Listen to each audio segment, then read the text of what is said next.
Tedder কেন over ট্রেডিংয়ে engagement হয় বা ওভার ট্রেডিংয়ে যোগ দেয়? তো এর অনেক কারণ থাকতে পারে। সামহাও এটা একটা বায়োলজিক্যাল কারণ হতে পারে, তবে সবই biological. Everything happened depend on the thinking of brain. So প্রথমে লসের কথা বলি। লসটা যখন একটা লস হয়ে যায়, তখন এই লস রিকভার করার জন্য আমাদের মন বা মাইন্ড, আমাদের সাইকোলজি পাগল হয়ে যায়। পাগল মানে হিংস্র পশুর চেয়ে আরও বেশি মারাত্মক পাগল হয়ে যায়। সে আবার ট্রেড নিতে চায়, এবং যদি সে তার রুলস এরকম থাকে যে একবার ট্রেড নেওয়ার পরে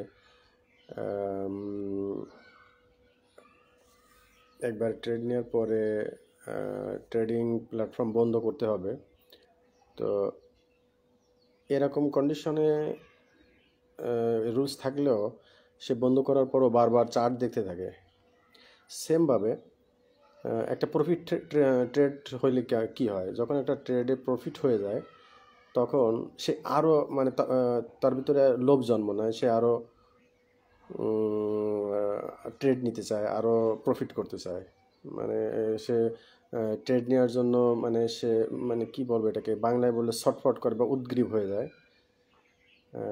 যেমন গরু জবাই করলে ওইখানে যখন বিভিন্ন ধরনের অপ্রয়োজনীয় হাড় ফেলে দেয়, তখন কুকুর এসে খায়, এবং একসময় এগুলো শেষ হয়ে যায়, গরু জবাই করে মাংস বিক্রি হয়ে চলে যায়, শুধু এখানে গরু জবাই হয়েছে এরকম একটা পরিবেশ বিরাজ করে। কিন্তু কুকুর তারপরে আসে ওইখানে এসে দেখতে থাকে যে আসলে আর কোনো হাড় পাওয়া যায় কিনা, আবার এসে শুকতে থাকে। তা আমাদের বিষয়টা এরকম, যখন ট্রেডিংয়ে লস হয় তখন আমাদের ভিতর প্রচণ্ড র্যাভেন্স বা প্রতিশোধ পরায়ণ মন তৈরি হয়। আবার যখন আমরা একটা লাভ করি তখন আমাদের ভিতর প্রচণ্ড লোভ হয় যে আরও এরকম লাভ করব, আরও এরকমই করব, যেরকম লাভ করেছি আরও এরকমই করব। আর লস হলে মনে হয় যে প্রচণ্ড প্রতিশোধ, ইগোতে আঘাত লাগে, ইগো হার্ট হয়, তখন আরও তীব্র শক্তি নিয়ে তীব্র প্রতিশোধ নেওয়ার জন্য মার্কেটে ট্রেড করতে ইচ্ছে হয়। তো এটা খুবই ডেঞ্জারাস। আমি মনে করি এই ক্ষেত্রে অন ট্রেড পার ডে এই রুলসটা বেশ কাজে দিতে পারে। তবে এমন নয় যে একাধিক ট্রেড নিলেও ওই ধরনের সাইকোলজিক্যাল রিকনসিলিয়েশন করা যাবে না, তা না। I think it will be, but primarily এটা on trade per day is a helpful rule for a trader who want to stay long run on the trading. Thank you.